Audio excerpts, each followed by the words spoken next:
जय हिंद। कैसे हैं आप सभी? आशा करता हूं बहुत ही अच्छे होंगे। इस वीडियो में हम आपके लिए लेकर आए हैं टॉप जी के जीएस के प्रश्न। ये ऐसे प्रश्न हैं जो बार बार एग्जाम में पूछते हैं, तो किसी भी एग्जाम की तैयारी कर रहे हैं, यह सेट आपके लिए बहुत ही महत्वपूर्ण है। जो भी क्वेश्चन है इंपॉर्टेंट और सिलेक्टेड क्वेश्चन है जो आपके आने वाले एग्जाम में आपसे पूछ सकते हैं। तो चलिए देखते हैं पहला क्वेश्चन क्या पूछा है आपसे। जिस किसी भी क्वेश्चन का राइट आंसर पता है, वीडियो को पॉज किया करिए, राइट आंसर कमेंट बॉक्स में लिखते चलिए। बताइए पहले प्रश्न का राइट आंसर क्या हो जाएगा। आपसे पूछा है कि भारतीय संविधान का कौन सा अनुच्छेद धन विधेयक की परिभाषा से संबंधित है। बताइए राइट आंसर क्या हो जाएगा।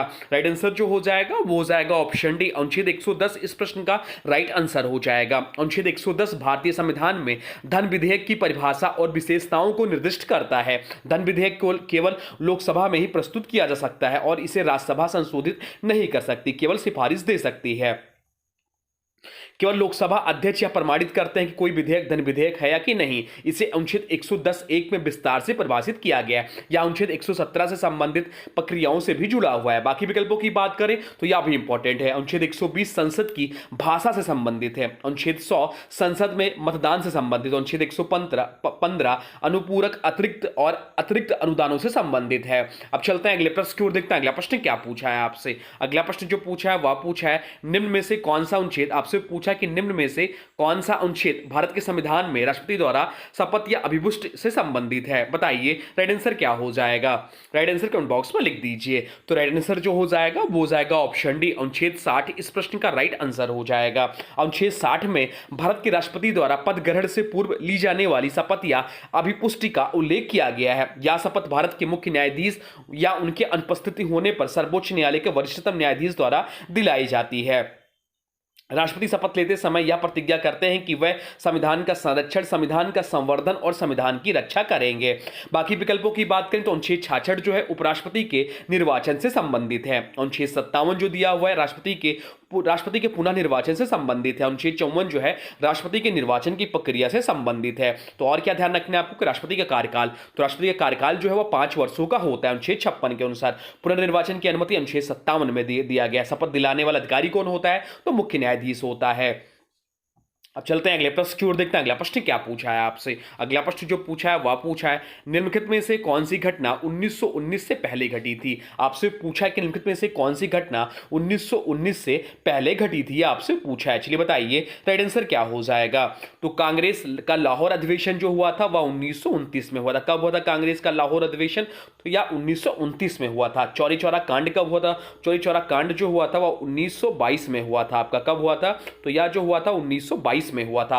गांधी इरविन समझौता कब हुआ, तो गांधी इरविन समझौता हम लोग जानते हैं 1931 में हुआ था।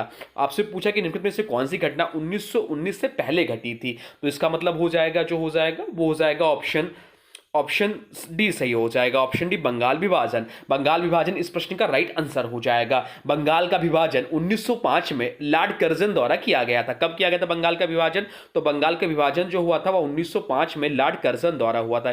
किसके द्वारा, तो लॉर्ड कर्जन द्वारा बंगाल का विभाजन हुआ था। उद्देश्य था प्रशासनिक सुविधा के बहाने फूट डालो और राज करो की नीति को लागू करना। इस विभाजन के विरोध में स्वदेशी आंदोलन और बहिष्कार शुरू हुआ। 1911 में इस विभाजन को रद्द कर दिया गया था। बाकी विकल्पों की बात करें तो कांग्रेस का लाहौर अधिवेशन 1929 में हुआ जिसमें पूर्ण स्वराज का प्रस्ताव पारित हुआ। यह कब हुआ, तो 1929 में। डेट जरूर ध्यान रखिएगा।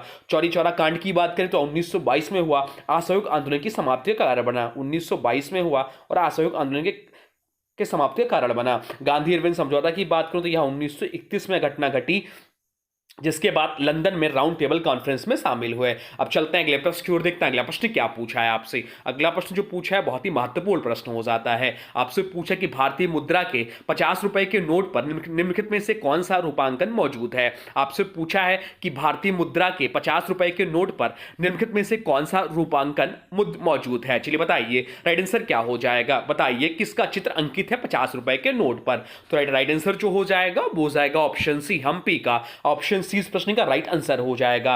भारतीय रिजर्व बैंक द्वारा जारी वर्तमान 50 रुपए के नोट पर कर्नाटक के हम्पी के रथ का चित्र बना है। यह नोट 2017 में जारी की गई महात्मा गांधी नई श्रृंखला का हिस्सा है। नोट का मुख्य रंग जो है फ्लोरोसेंट नीला है। नोट के अगले हिस्से पर महात्मा गांधी की तस्वीर और पीछे की ओर हम्पी का पत्थर का रथ अंकित है। चलिए अन्य नोटों को आपको बताते हैं जो एग्जाम में पूछ लेता है आपसे। 10 रुपए के नोट पर किसका चित्र अंकित है? तो 10 रुपए के नोट पर कोणार्क सूर्य मंदिर का चित्र अंकित है जो कि उड़ीसा में है। 20 रुपए के नोट पर, तो 20 रुपए के नोट पर एलोरा की गुफाएं का चित्र अंकित है जो कि महाराष्ट्र में है। 50 रुपए के नोट पर अभी हम लोग पढ़ रहे थे हम्पी का रथ का चित्र अंकित है जो कि कर्नाटक में है। 100 रुपए के नोट पर रानी का वाव का चित्र अंकित है जो कि गुजरात में है। 100 रुपए के नोट को बताने के लिए आपको ट्रिक बताते हैं कि अगर आपको कोई 100 रुपए का नोट देता है तो आपके मुंह से निकल जाता है वाव, मुझे 100 रुपए दिया, तो यहां से याद करिए रानी का वाव ये गुजरात में है। 200 रुपए के नोट पर सांची स्तूप जो कि मध्य प्रदेश में है। और 500 रुपए के नोट पर जो चित्र अंकित है वह लाल किला का जो कि दिल्ली में। और 2000 के नोट पर जो है वह मंगलयान का चित्र अंकित है। अब चलते हैं अगले प्रश्न की ओर, देखते हैं अगला प्रश्न क्या पूछा है आपसे। अगला प्रश्न जो पूछा है वह पूछा है बिहार केसरी के नाम से किसे जाना जाता है। आपसे पूछा है कि निम्न में से किसे बिहार केसरी के नाम से जाना जाता है, बताइए राइट आंसर क्या हो जाएगा, बताइए क्या हो जाएगा। तो राइट आंसर जो हो जाएगा वो हो जाएगा ऑप्शन बी श्री कृष्ण सिन्हा। श्री कृष्ण सिन्हा इस प्रश्न का राइट आंसर हो जाएगा। डॉक्टर श्री कृष्ण सिन्हा को बिहार केसरी की उपाधि दी गई थी। वह स्वतंत्रता संग्राम सेनानी, बिहार के प्रथम मुख्यमंत्री और एक कुशल राजनेता थे। बाकी विकल्पों की बात करें तो राजेंद्र प्रसाद भारत के प्रथम राष्ट्रपति प्रदेश रत्न के नाम से प्रसिद्ध हैं। कर्पूरी ठाकुर की बात करें तो यह भी बिहार के प्रसिद्ध हैं, बिहार के समाजवादी नेता जननायक कहलाते हैं। और लाला लाजपत राय की बात करें तो पंजाब केसरी इन्हें कहा जाता है, पंजाब केसरी के नाम से प्रसिद्ध हैं। अब चलते हैं अगले प्रश्न की ओर, देखते हैं अगला प्रश्न क्या पूछा है आपसे। अगला प्रश्न जो पूछा है वह पूछा है निम्नलिखित में से किस देश को सफेद हाथियों का देश कहा जाता है। आपसे पूछा है कि निम्नलिखित में से किस देश को सफेद हाथियों का देश कहा जाता है। चलिए बताइए राइट आंसर क्या हो जाएगा। राइट आंसर कमेंट बॉक्स में लिख दीजिए। राइट आंसर जो हो जाएगा वो हो जाएगा ऑप्शन है थाईलैंड को। थाईलैंड को जो है सफेद हाथियों का देश कहा जाता है। थाईलैंड को सफेद हाथियों का देश कहा जाता है। सफेद हाथी वहां शक्ति, समृद्धि और सौभाग्य का प्रतीक माना जाता है। बाकी विकल्पों की बात करें तो अफ्रीका, इसे डार्क कंटिनेंट यानी कि अंधकारमय महाद्वीप कहा जाता है। क्यूबा की बात करें तो इसे sugar bowl of the world यानी कि दुनिया का शक्कर का कटोरा कहा जाता है। टर्की की बात करें तो इसे किसी विशेष नाम से नहीं जाना जाता, पर यह gateway of Asia and Europe के रूप में प्रसिद्ध है। चलिए कुछ प्रमुख देश और बताते हैं जिनकी उपाधि है। तो जापान, इसे उगते हुए सूर्य का देश कहा जाता है, या भी एग्जाम में पूछ लेता है। नॉर्वे, मध्यरात्रि के सूर्य का देश कहा जाता है। हजार झीलों का देश, इसे फिनलैंड को कहा जाता है। और अंधकारमय महाद्वीप अभी हम लोग पढ़े थे, अफ्रीका को कहा जाता है। अब चलते हैं अगले प्रश्न की ओर, देखते हैं अगला प्रश्न क्या पूछा है आपसे। अगला प्रश्न जो पूछा है वह पूछा है अंतिम मौर्य सम्राट की हत्या के लिए कौन जिम्मेदार था। आपसे पूछा कि अंतिम मौर्य सम्राट की हत्या के लिए कौन जिम्मेदार था, बताइए राइट आंसर क्या हो जाएगा। राइट आंसर कमेंट बॉक्स में लिख दीजिए। राइट आंसर जो हो जाएगा वो हो जाएगा ऑप्शन बी पुष्यमित्र संगु इस प्रश्न का राइट आंसर हो जाएगा। चलिए डिटेल में पढ़ लेते हैं इस प्रश्न को। अंतिम मौर्य सम्राट जो थे वो बृहदत्त मौर्य थे। इनकी हत्या पुष्यमित्र संगु जो मौर्य साम्राज्य में सेनापति थे ने की थी। यह घटना लगभग 185 ईसा पूर्व में हुई, जिसके बाद मौर्य वंश और संगु वंश का आरंभ हुआ।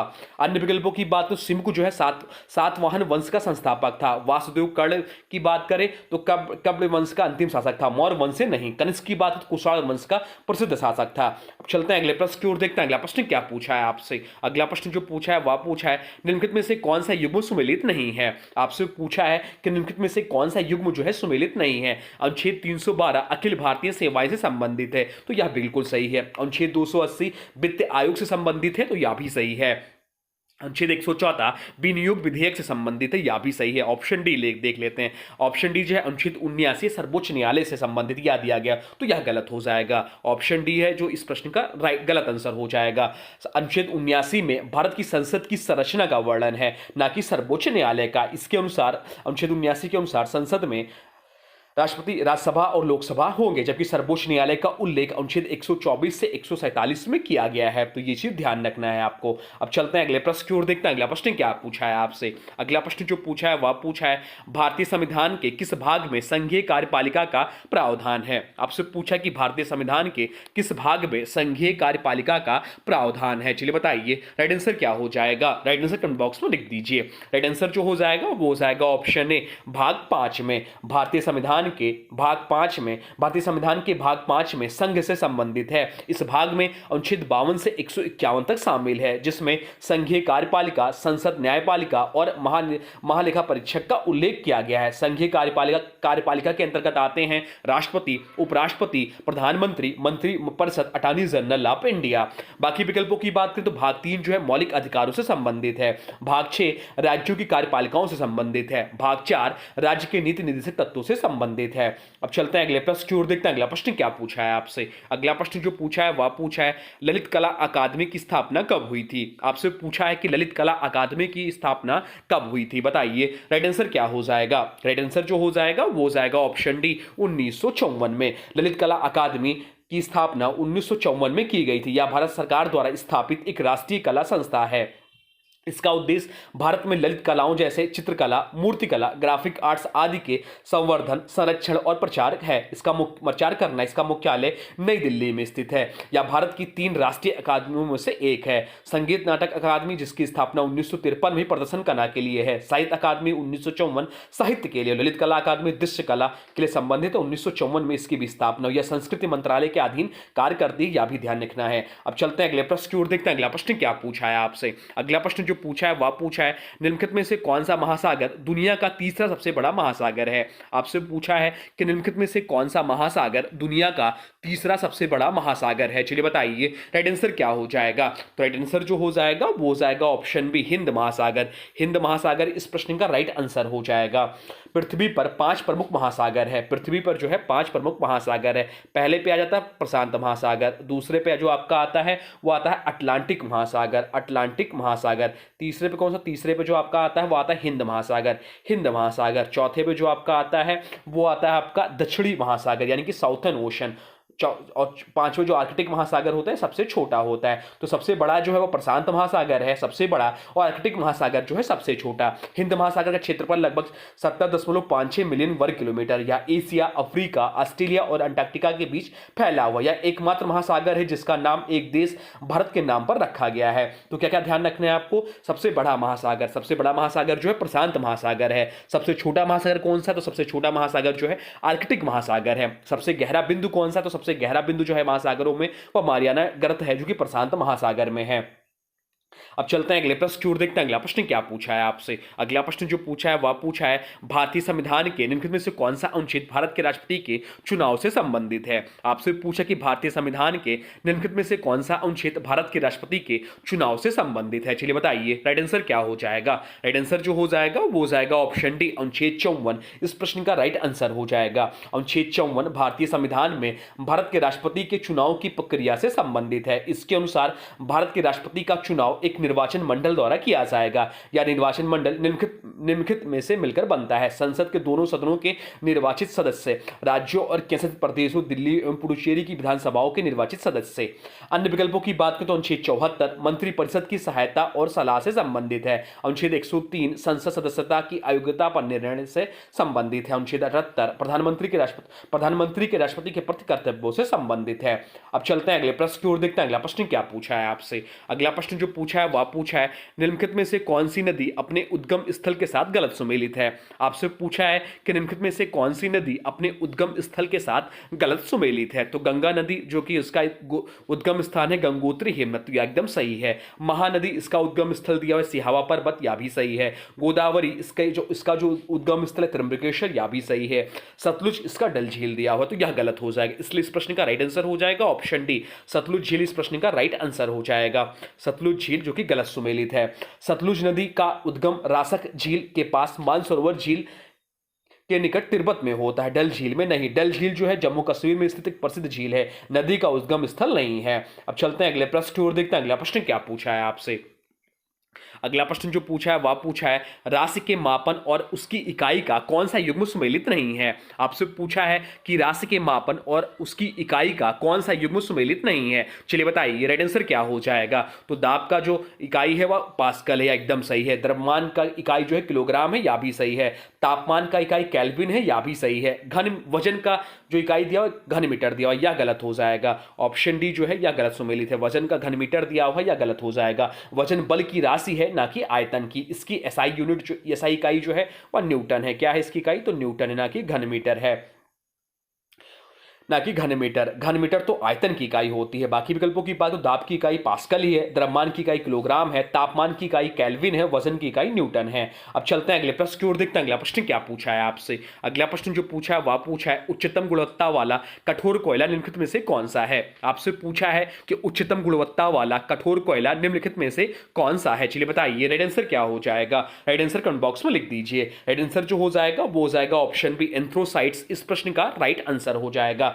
एंथ्रोसाइट्स को हार्ड कोल कहा जाता है या कोयले की सबसे उच्च गुणवत्ता होती है। क्यों? क्योंकि इसमें कार्बन की मात्रा जो होती है वह लगभग 90 से 95% होती है। कितनी होती? तो 90 से 95% इसमें कार्बन की मात्रा होती है। धुआं बहुत कम निकलता है, उसका उत्पादन अत्यधिक होता है। या कोयला कठोर, चमकीला और काला होता है। बाकी विकल्पों की बात करें तो लिग्नाइट या ब्राउन कोल कहलाता है। इसमें नमी अधिक और कार्बन लगभग 60 से 70% होता है। कितना कार्बन होता है? तो 60 से 70% इसमें कार्बन पाया जाता है। पीट की बात करें तो कोयले का सबसे प्रारंभिक रूप, इसमें कार्बन की बहुत कम मात्रा, लगभग 50 से 60% इसमें जो है कार्बन पाया जाता है। जितनी अधिक कार्बन की मात्रा होगी वह कोयला उतना अच्छा होगा। बिटुमिनस की बात करें तो यह मध्यम गुणवत्ता का कोयला है। इसमें कार्बन 75 से 85% होता है। कितना? 75 से 85% कोयला इसमें कार्बन पाया जाता है या उद्योगों में ईंधन के रूप में प्रयुक्त होता है। तो ये सब पॉइंट ध्यान रखना है। अब चलते हैं अगले प्रश्न की ओर, देखते हैं अगला प्रश्न क्या पूछा है आपसे। अगला प्रश्न जो पूछा है वह पूछा है सेब में निम्नलिखित में से कौन सा अम्ल पाया जाता है। आपसे पूछा है कि सेब में निम्नलिखित में से कौन सा अम्ल पाया जाता है। चलिए बताइए राइट आंसर क्या हो जाएगा। राइट आंसर कमेंट बॉक्स में लिख दीजिए। तो राइट आंसर जो हो जाएगा वो हो जाएगा ऑप्शन ए मैलिक अम्ल पाया जाता है। सेब में पाया जाने वाला प्रमुख प्राकृतिक अम्ल मैलिक अम्ल है। इसका स्वाद खट्टा होता है और यह सेब की खटास और ताजगी के लिए उत्तरदायी है। रासायनिक रूप से यह कार्बनिक अम्ल है जिसका सूत्र होता है C4H6O5। इसका कार्बनिक सूत्र होता है। रासायनिक रूप से यह कार्बनिक अम्ल है जिसका सूत्र होता है 6,4H6O5। मैलिक अम्ल केवल सेब में ही नहीं बल्कि नाशपाती, आलू बुखारा, अंगूर आदि में भी पाया जाता है। अन्य फलों की बात करें जो इंपॉर्टेंट है, सेब, इसमें मैलिक अम्ल पाया जाता है। नींबू में साइट्रिक अम्ल पाया जाता है। अंगूर में टार्टरिक अम्ल पाया जाता है। दूध में लैक्टिक अम्ल पाया जाता है। अब चलते हैं अगले प्रश्न की ओर, देखते हैं अगला प्रश्न क्या पूछा है आपसे। अगला प्रश्न जो पूछा है वह पूछा है भारत में पेंटिंग के संदर्भ में निम्न में से कौन सा युग्म गलत सुमेलित है। आपसे पूछा है कि भारत में पेंटिंग के संदर्भ में निम्न में से कौन सा युग्म सुमेलित नहीं है। चलिए बताइए राइट आंसर क्या हो जाएगा। यह इंपॉर्टेंट प्रश्न है, पूछा गया प्रश्न है रेलवे में आपके। बताइए तो फड़ पेंटिंग जो है राजस्थान का, यह एकदम सही है। सौरा पेंटिंग उड़ीसा में प्रसिद्ध है, तो यह एकदम सही है। गुलेर पेंटिंग कर्नाटक में दिया हो, यह गलत हो जाएगा। तो ऑप्शन सी जो है गलत सुमेलित है। गुलेर पेंटिंग कर्नाटक का नहीं है। गुलेर पेंटिंग का संबंध कर्नाटक से नहीं बल्कि हिमाचल प्रदेश के कांगड़ा क्षेत्र से है। तो यह हिमाचल प्रदेश से कांगड़ा क्षेत्र संबंध है। और बाघ पेंटिंग मध्य प्रदेश का है। तो ध्यान रखना है ये सब चीज। फड़ पेंटिंग राजस्थान का है, सौरा पेंटिंग उड़ीसा का है, बाघ पेंटिंग मध्य प्रदेश का है। और जो गुलेर पेंटिंग कर्नाटक का नहीं है, यह आपका हिमाचल प्रदेश का है। अब चलते हैं अगले प्रश्न की ओर, देखते हैं अगला प्रश्न क्या पूछा है आपसे। अगला प्रश्न जो पूछा है वह पूछा है भारतीय संविधान के किस अनुच्छेद में मौलिक कर्तव्यों का उल्लेख किया गया है। आपसे पूछा कि भारतीय संविधान के किस अनुच्छेद में मौलिक कर्तव्यों का उल्लेख किया गया है। चलिए बताइए राइट आंसर क्या हो जाएगा। राइट आंसर जो हो जाएगा वो हो जाएगा ऑप्शन डी अनुच्छेद 51A में। मौलिक कर्तव्यों का उल्लेख भारतीय संविधान के अनुच्छेद 51A में किया गया है। इन्हें संविधान के भाग 4A में जोड़ा गया है। इसका उद्देश्य नागरिकों में देशभक्ति, राष्ट्रीय एकता, सामाजिक समरसता और पर्यावरण संरक्षण की भावना को प्रोत्साहित करना है। मौलिक कर्तव्यों को 42वें संविधान संशोधन 1976 द्वारा जोड़े गए थे। प्रारंभ में ये 10 कर्तव्य थे जिन्हें बाद में 6वें संशोधन 2002 द्वारा 11वां कर्तव्य जोड़ा गया, जो है 6 से 14 वर्ष तक के बच्चों को शिक्षा दिलाना। अब चलते हैं अगले प्रश्न की ओर, देखते हैं अगला प्रश्न क्या पूछा है आपसे। अगला प्रश्न जो पूछा है वह पूछा है विटामिन बी कॉम्प्लेक्स में कुल कितने विटामिन होते हैं। आपसे पूछा है कि विटामिन बी कॉम्प्लेक्स में कुल कितने विटामिन होते हैं। चलिए बताइए राइट आंसर क्या हो जाएगा। तो विटामिन बी कॉम्प्लेक्स में जो कुल विटामिनों की संख्या होती है वह 8 है। तो ऑप्शन बी इस प्रश्न का राइट आंसर हो जाएगा। यह इंपॉर्टेंट प्रश्न है। विटामिन बी कॉम्प्लेक्स कोई एक विटामिन नहीं है, जबकि यह 8 अलग अलग जल में घुलनशील, यह भी ध्यान रखिएगा, विटामिन बी कॉम्प्लेक्स और विटामिन सी जो है जल में घुलनशील विटामिन होते हैं। तो अलग अलग जल में घुलनशील विटामिनों का समूह है। सभी शरीर की ऊर्जा उत्पादन, चयापचय और तंत्रिका तंत्र के लिए आवश्यक है। B1, चलिए कुछ विटामिनों के नाम बता दें जिसका रासायनिक नाम। विटामिन B1 जिसका रासायनिक नाम है थायमिन, इसकी कमी से बेरी-बेरी रोग होता है। विटामिन B2 इसका जो रासायनिक नाम है राइबोफ्लोविन, इसकी कमी से मुख के छाले सूजन होता है। विटामिन B3 नियासिन, इसकी कमी से पेलाग्रा नामक रोग होता है। विटामिन B5 जिसका रासायनिक नाम है पेंटोथेनिक अम्ल, इसकी कमी से थकान कमजोरी होता है। विटामिन B6 जिसका रासायनिक नाम होता है पायरिडिक्सन और इसकी कमी से एनीमिया त्वचा रोग होता है। विटामिन B7 इसका रासायनिक नाम है बायोटिन, इसकी कमी से बाल झड़ना त्वचा विकार होता है। विटामिन B9 फॉलिक अम्ल, इसकी कमी से तलपा यानी कि एनीमिया रोग होता है। और विटामिन B12 इसका रासायनिक नाम है कोबालामिन, इसकी कमी से कौन सा रोग होता है आप लोग कमेंट बॉक्स में बता दीजिएगा। अब चलते हैं अगले प्रश्न की ओर, देखते हैं अगला प्रश्न क्या पूछा है आपसे। अगला प्रश्न जो पूछा है वह पूछा है निम्नलिखित में से कौन सा नृत्य जम्मू और कश्मीर का एक लोक नृत्य है। आपसे पूछा कि निम्नलिखित में से कौन सा नृत्य जो है जम्मू और कश्मीर का एक लोक नृत्य है। चलिए बताइए राइट आंसर क्या हो जाएगा। तो राइट आंसर जो हो जाएगा वो हो जाएगा रऊफ। रऊफ जो है इस प्रश्न का राइट आंसर हो जाएगा। रऊफ जम्मू और कश्मीर का एक प्रसिद्ध लोक नृत्य है जो मुख्यतः महिलाओं द्वारा समूह में किया जाता है। यह नृत्य विशेष रूप से ईद, रमजान और बसंत ऋतु के अवसर पर किया जाता है। बाकी विकल्पों की बात करें तो बिहू जो है, बिहू असम का लोक नृत्य है, या जो है आपका असम का लोक नृत्य है। बिहू जो है आपका। भांगड़ा कहाँ का है तो भांगड़ा जो है आपका पंजाब में है। पंजाब में भांगड़ा और गिद्धा ये प्रसिद्ध है। कथक जो है उत्तर भारत का है। कहाँ का है ये? उत्तर भारत का, विशेषता उत्तर प्रदेश का है। तो ये सब पॉइंट ध्यान रखना है। तो ये रहे आपके टॉप 20 जीके जीएस के क्वेश्चन जो आपके आने वाले एग्जाम के लिए बहुत ही महत्वपूर्ण है। ये ऐसे क्वेश्चन हैं जो बार बार एग्जाम में पूछे जाते हैं। तो इन सभी प्रश्नों का राइट आंसर आप लोग को आना चाहिए। जो भी क्वेश्चन ना बन रहा हो उसको कॉपी पेन में नोट करिए और एक दो बार रिवीजन करिए। अब आज के वीडियो से प्रश्न है, इसका राइट आंसर आप लोगों को कमेंट बॉक्स में बताना है। आज के वीडियो से प्रश्न है सेब में निम्नलिखित में से कौन सा अम्ल पाया जाता है। आपसे पूछा है कि सेब में निम्नलिखित में से कौन सा अम्ल पाया जाता है। इसका जो भी राइट आंसर हो कमेंट बॉक्स में जरूर बताएं और इस प्रश्न के बारे में जो भी कुछ जानते हैं वो भी कमेंट बॉक्स में लिख दीजिए। और हाँ, प्रैक्टिस सेट कैसा लगा ये भी जरूर बताइएगा क्योंकि आपके सुझाव का इंतजार रहेगा। तो कुछ भी सुझाव हो या कुछ भी जानना हो तो अभी कमेंट बॉक्स में लिख दीजिएगा, उसका रिप्लाई आपको जरूर मिलेगा और आपके कमेंट का इंतजार रहेगा कि यह सेट आपको कैसा लगा। तो देखिए अभी तक आपने वीडियो को लाइक नहीं किया है तो प्लीज वीडियो को लाइक कर दीजिए। मैं वीडियो के बीच में नहीं कहता कि आप डिस्टर्ब ना हो, तो आपका यह काम है कि आप लोग वीडियो को बिना मेरे कहे वीडियो को लाइक कर दिया करिए और चैनल पर नए हैं चैनल को सब्सक्राइब कर दीजिए और वीडियो को किसी स्टडी ग्रुप में शेयर जरूर करिए। तो चलिए मिलते हैं एक नए वीडियो में, तब तक के लिए thanks for watching railway exam target channel को।